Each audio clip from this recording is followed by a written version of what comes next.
A senior United Nations spokesman in Sri Lanka says UN staff have seen the bodies of about 10 civilians killed in shelling around Mullaitivu, a day after the town was taken by government forces.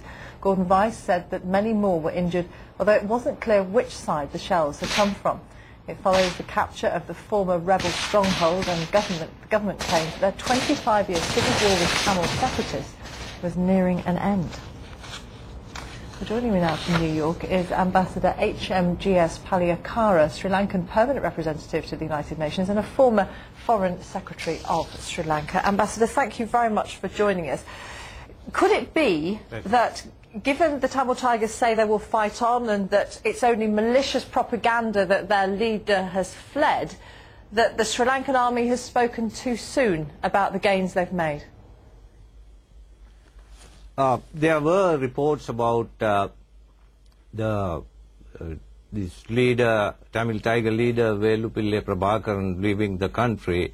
But I think what is important here is that the LTTE, after such a long campaign of violence, is beginning to feel that their way of handling this situation is coming to an end. And right now, what is most important, as you mentioned in your newscast, is the protection of civilians, which is what the Sri Lanka government's top priority at the moment. Why is it then that the government isn't allowing in journalists and other independent monitors to see for themselves what's really going on? We only have the army's word for it. Can you come again? I couldn't get your question. Why is it then that the government isn't allowing independent journalists and monitors in to see what's really happening, because we can only have the word of the army?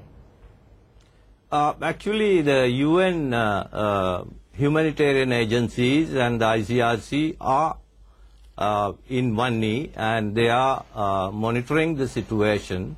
And in fact, as you mentioned, today the firing was first reported by the UN staff that were there. Today we had a special envoy here in New York from Sri Lanka. We have discussed this matter with the United Nations. They are also concerned about it, and we are allowing every week a large convoy of food and medicine to go to these areas. The independent monitors are there. But even a senior Sri Lankan government health official has said that many civilians have been killed and wounded in shells that seem to come from a Sri Lankan army camp. If you're really concerned about civilians, wouldn't engagement, negotiation with the Tamil Tigers be the best way of avoiding civilian deaths? We have, as you know, negotiated with the Tamil Tigers for nearly 25 years. And even now, there are contacts with their leaderships with regard to humanitarian matters.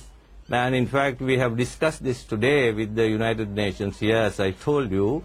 And we have established contacts with certain LTT officials with regard to the protection of civilians. And the United Nations has called on the LTTE to let these people go. In fact, the large majority of the Tamil leadership, including the Bishop of Jaffna, have asked the LTTE to let these people go and not to fire from behind the civilian lines. And the Sri Lanka government has given explicit instructions to its armed forces, and in fact the military spokesman confirmed this, and that even if they are fired upon by the LTTE from behind civilians, they are not returning fire. And this was confirmed by the United Nations officials as well. Ambassador Paliakara, we appreciate you taking time to talk to us. Thank you.